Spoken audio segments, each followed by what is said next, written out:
Hi, this is needlepointers.com.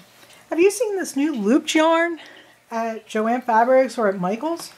This is a new type of yarn that I found in the store, and I thought it was very interesting looking to see how we would use this yarn. This looped yarn makes it very easy for you to knit, even if you don't know how to knit.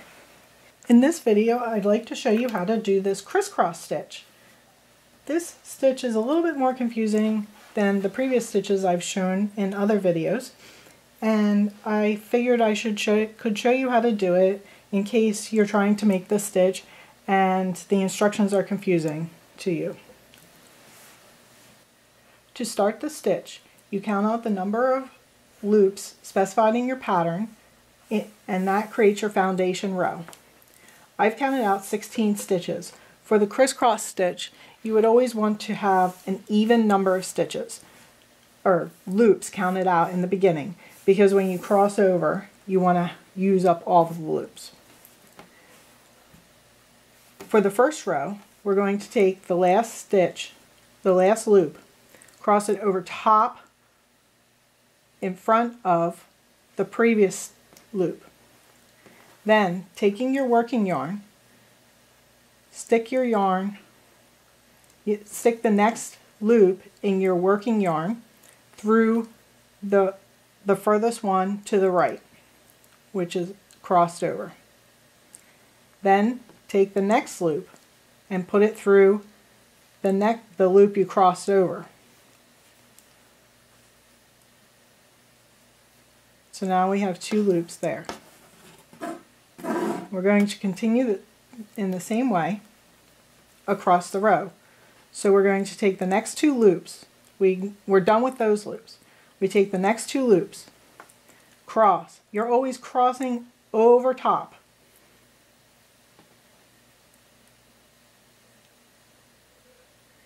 And you're always crossing going into the direction that you're working. And after you've crossed, we take the next loop in the working yarn and pull it through the one that's mostly to the right, and then you pull through the one towards the left. Just keep, wherever the loops are, you just keep working the yarn through. Oops, sorry, we cross over top, and we're working, we're working this direction, so you take the next loop, put it through the loop in the next loop you see there. So I'm going to finish this row, and I'll tell you how to go after that.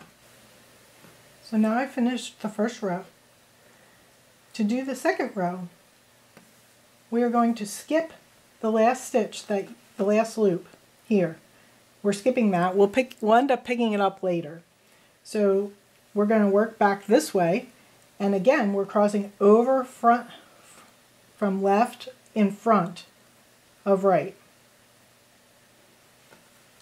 And then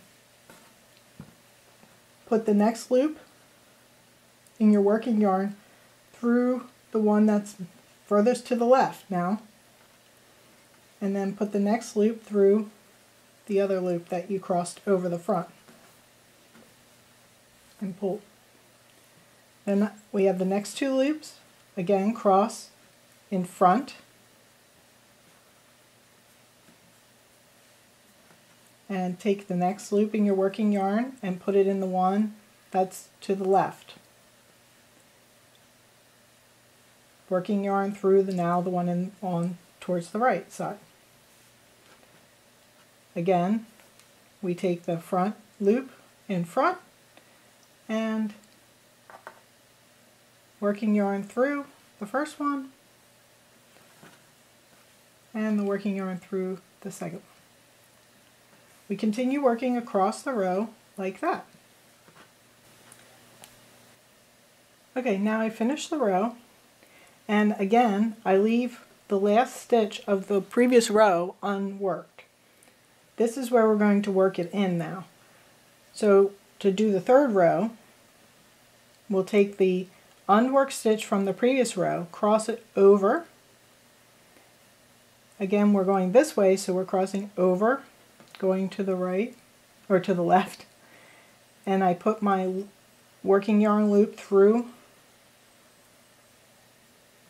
the stitch that's furthest to the right, and then put it through that the previous row's unworked stitch. And keep them in order. Next, taking the next two, we're going to keep going just like we did in the other row. We're going across, crossing in front every time, putting the loop through the stitch that's furthest to the right, and then put this loop through the one on the left.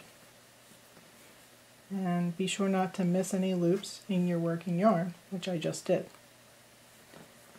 Take that back out, and I'm going to put the correct loop through. I want to make sure we're not missing.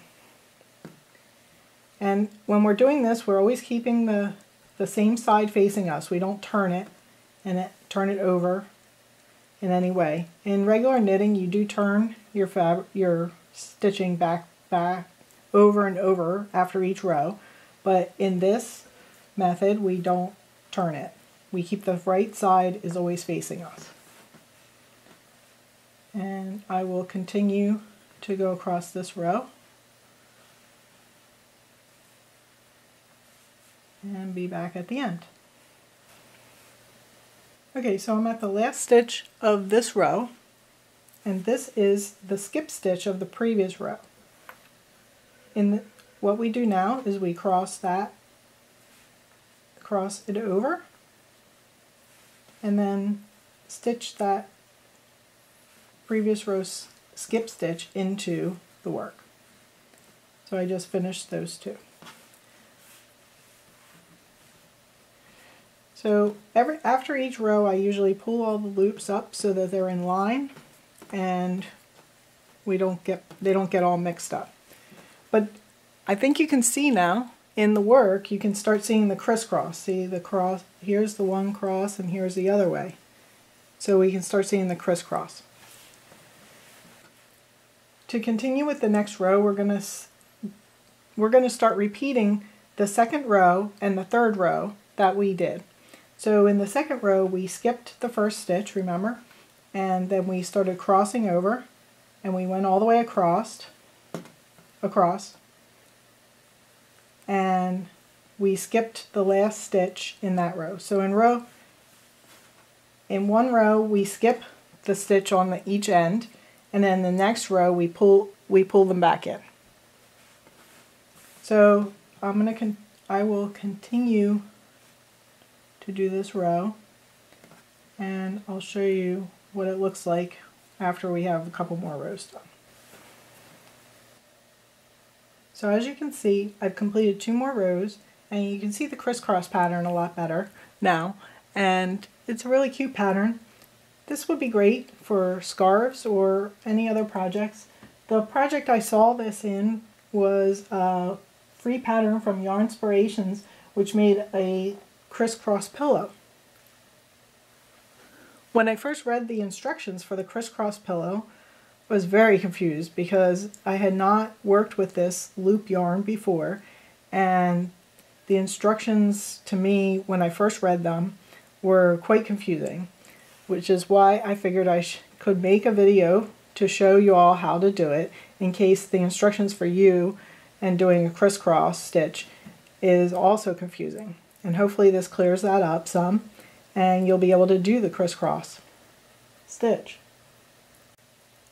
If you'd like to see more photos of the crisscross stitch and step-by-step photos of how to do it with instructions, written instructions, please click the iCard or the link in the description of this video to go to our website, needlepointers.com, where we'll have those instructions. I'll even include a link to the crisscross pillow pattern that I talked about earlier, in case you're interested in maybe making that pillow. I think this will make a pretty scarf too. You can keep up with us by subscribing to our YouTube channel and by following us on Facebook, Twitter, Pinterest, or Google+. If you are on Pinterest, pin our projects to your wall. This is a great way to keep track of your favorite projects. Visit our website, needlepointers.com, to find lots of knitting and crochet projects and tutorials.